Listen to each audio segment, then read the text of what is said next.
Eto na po, medyo nakakagalit na po ito. Eto na po Cheese to push for reconvening of impeachment on August 4. Yung iba sa inyo, alam ko, na-react na po natin ito kung saan binara po ni Lacson ito. Ang sabi ni Lacson kay Joel Villanueva, hindi po maaari yan. Kasi po, anything that you will do in the Senate must be tackled in plenary. In Tagalog, ang kakapal naman ng mukha nyo.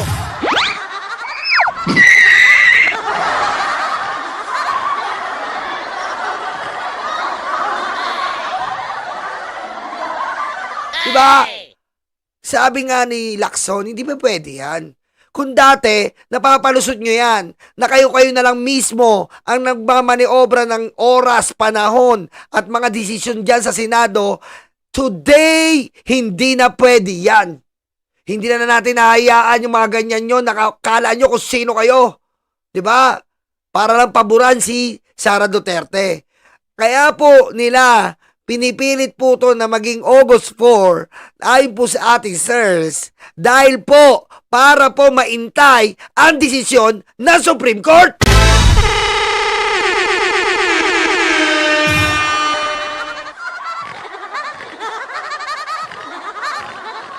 Ha?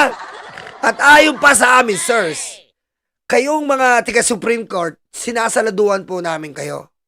Pero kung kayo ay tatanaw ng utang na loob sa mga Duterte, ay magkakandaletse-letse na po itong Pilipinas na to. Kung pati kayo, mga sa Supreme Court, ay magiging bulag sa katotohanan. At ang nais nyo pang magpalabas ng desisyon niyan para i-dismiss o ang impeachment ay yung appointed ni Pinoy para makuha nyo ang mga kakamping at dilaw.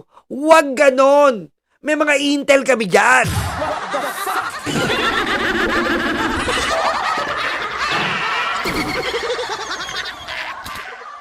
Okay?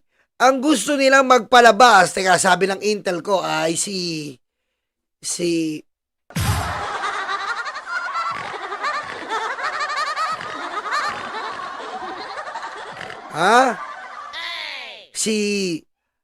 ang ponente raw ng desisyon ay si Justice Marvic Leonel na itinalaga ni Pinoy marahil para bigyan ng kunwari kredibilidad sa mata ng mga dilawan o oposisyon.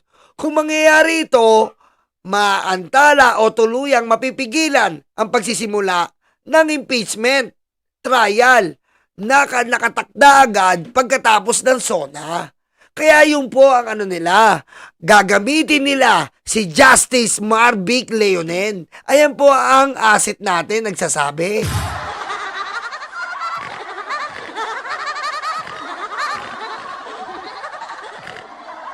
Ngayon, pag nangyari to at kakauntsubahin nyo pa yung justice na itinalaga ni Pinoy para paniwalain po ang dilawan at pinklawan, mahirap yung gagawin nyo, Supreme Court.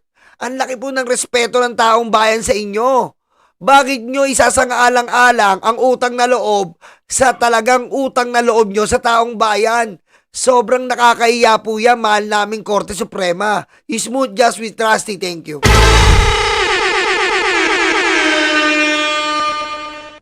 Hindi na po ito katanggap-tanggap at karapat-dapat.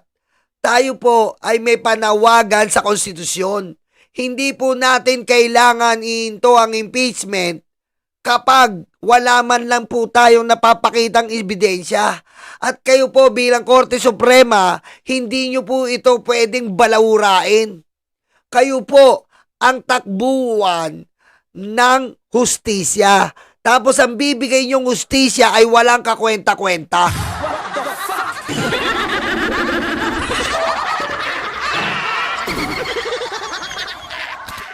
Kayong mga taga-Supreme Court, lalo na yung 100 dyan promoted ni Duterte. Normal lang na i-promote kayo ni Duterte. Pero abnormal po kung talagang kakampi kayo na i-dismiss ang impeachment. Mahihayaan naman po tayo sa taong bayan. Okay? Kung irereklamo niya kami mga vlogger na makukulong, ikulong nyo na kami.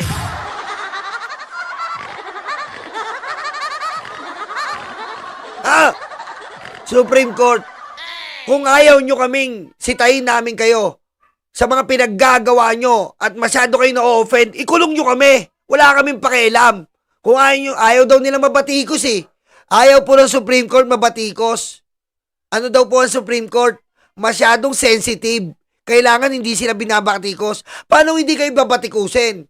Babatikusin po namin kayo kapag dinismiss nyo po ito at papalabasin nyo pa doon ang nagdesisyon ay yung appointed ni Pinoy para kumalma ang dilawan at kakamping dahil sila po ang pumafront ngayon sa impeachment. Huwag po tayong ganyan. Marami pong concerned citizen ang nakapalibot sa inyo ang nagsasabi sa amin ngayon. Ngayon, kung masasaktan kayo dito, ikulong nyo na kami. Patayin sa CBN, closure.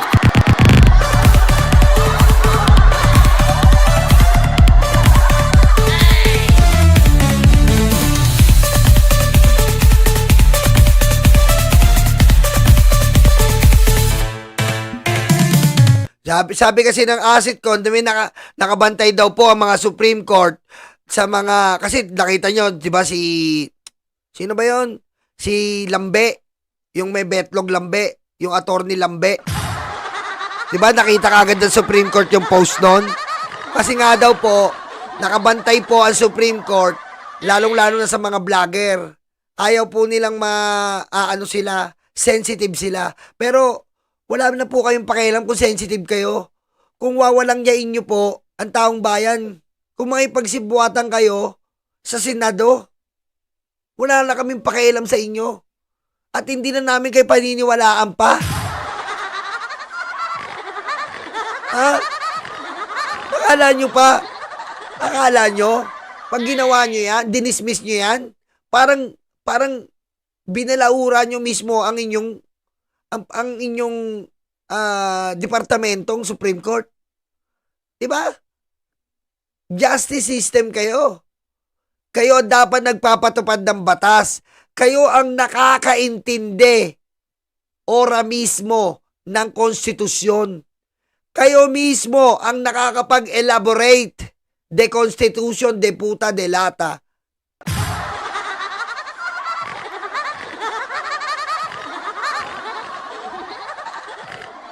Diba? Konstitusyon, entiende, sekta-sekta, verso-verso, talata. Suprema Korte, Suprema, entiendes.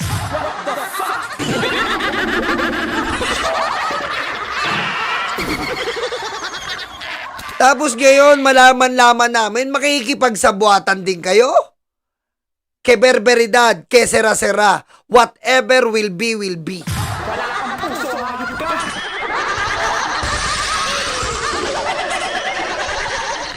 Tapos mababalitaan namin, makikipagsabuatan kayo? Oo, sabihin na natin, hindi kayo makikipagsabuatan. Pero, balak nyo na i-dismiss. Bakit? Paano nyo i-dismiss to? Oh, ngayon niya kaduda-duda na yung sinasabi nyo. Na nagpalabas kayo sa kasagsagan ng ganito. Oh. Diba? Ang imbis na ipalabas nyo, the Senate has the sole power to do the impeachment. Diba? Kung magpapile si Sara doon, ibig sabihin, baliwala pala yan. Na pwede ka palang tumakbo sa Supreme Court kapag na-impeach ka.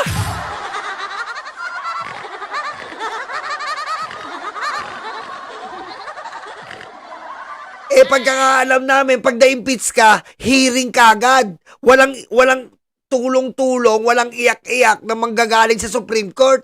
Dahil yun nasa konstitusyon eh. Diretso Senado, hindi sinabing diretso tulong sa Supreme Court.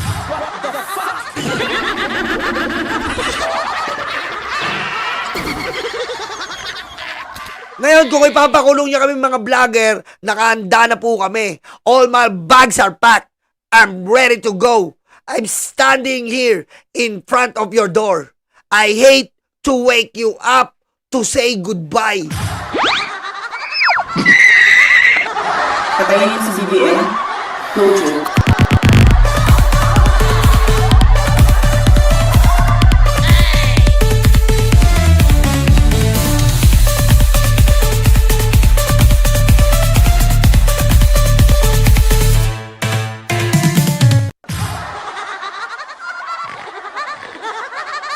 Di ba? Yan lang masasabi ko sa inyo. Sana tandaan nyo yan. Di ba? Jet plane ba yun? Jet plane?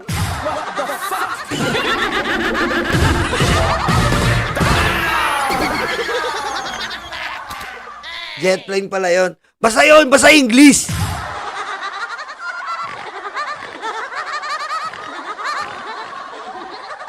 Okay? Huwag tayong ganyan, Supreme Court.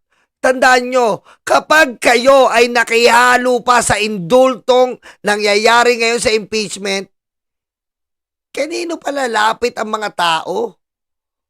Ang pagdududa, ang gunita, ang pag-aalala, ay mababahidan ang ating demokrasya.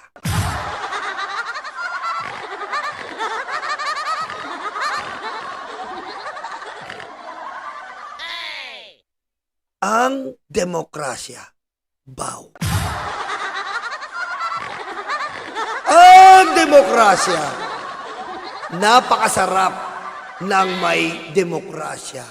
Ngunit ang kalaban ng demokrasya ay balahura. Ang balahura ay ang mga taong sumasakal sa demokrasya. Sila ang nagmamanipula para hindi makamtan ang demokrasya.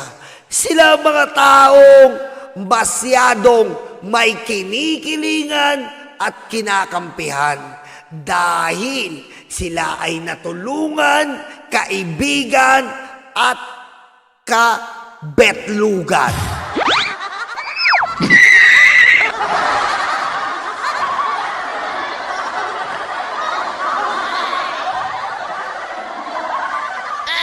Okay? Kaya sa ating mga Supreme Court, isa lang po ang masabi namin sa inyo. Pumatas kayo dahil matagal na dapat kayong patas at hindi man kailangan kayo kumakabig sa kaliwa at sa kanan. Kung mayroon kayong tapaoho, dapat ang tapaoho nyo na para sa kabayo ay ang tapaoho na nakatingin lang po kayo sa taong bayan. Pero pagdating sa mga politiko, sa anumang mga tao, waag, tumingin kayo sa taong bayan. Dahil ang taong bayan po ang pinaka-importante nila sa lahat. Ang mga politiko, hindi nyo dapat kinakampihan. Ang mga mayayaman, hindi nyo dapat kinakampihan. Dahil ang totoo, kayo ang Korte Suprema. Kaya nga Supreme, kayo ang nananaig na hustisya ng taong bayan. Ha? Ngayon, kung papanig kayo na ang impeachment ay madidismiss, putek, baguhin nyo na yung logo nyo. Ha? Lagay nyo na sa Supreme Court, nakaganon si Dora.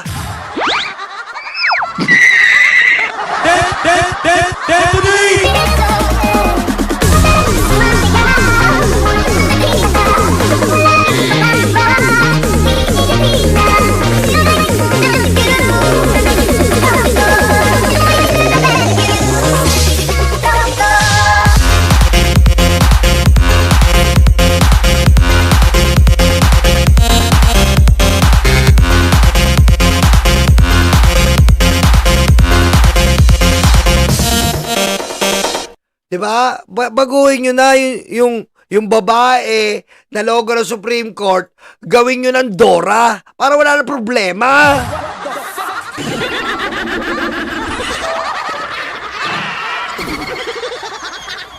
Diba?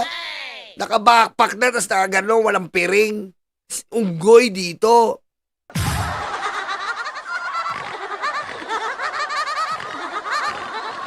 Kasi po, alam niyo mo ba kung gaano ka-importante yung Supreme Court? Nagmamarka po kasi yan. Ha? Nagmamarka po ang Supreme Court. Ang Supreme Court po, pag nagdesisyon, nagmamarka yan. Bawat desisyon ng Supreme Court, legasiya po. Lagi niyong tatandaan.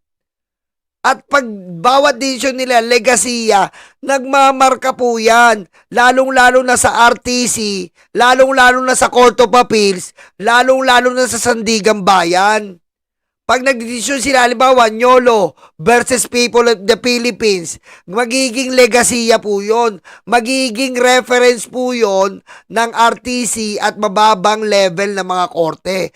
In the case of Nyolo and People of the Philippines, the Supreme Court have decided that Nyolo is very handsome and need to favor 5 girls. Ganun po.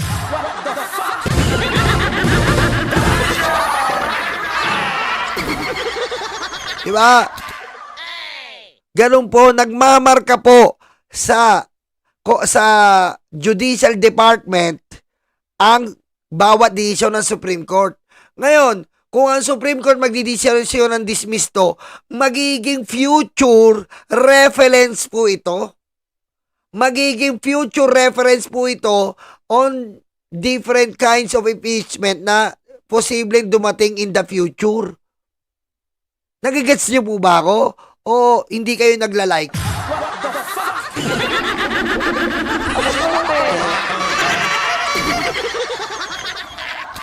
Nagigets niyo ba ako o hindi lang talaga kayo nagla-like?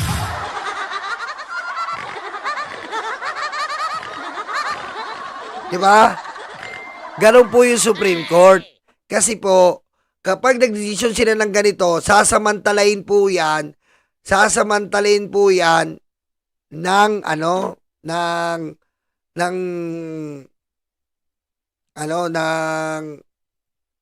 in the future, sa future po magiging reference po. Okay? Kaya po Supreme Court, isa lang naman po ang inihiling namin Supreme Court. Okay?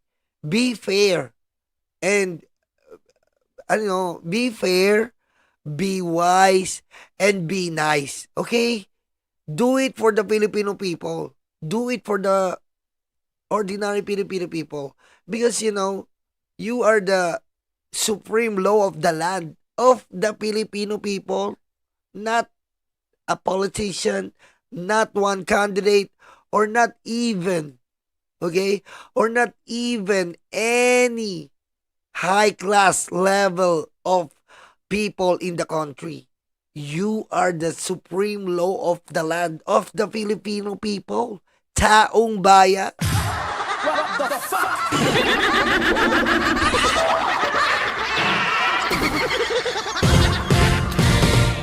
Okay.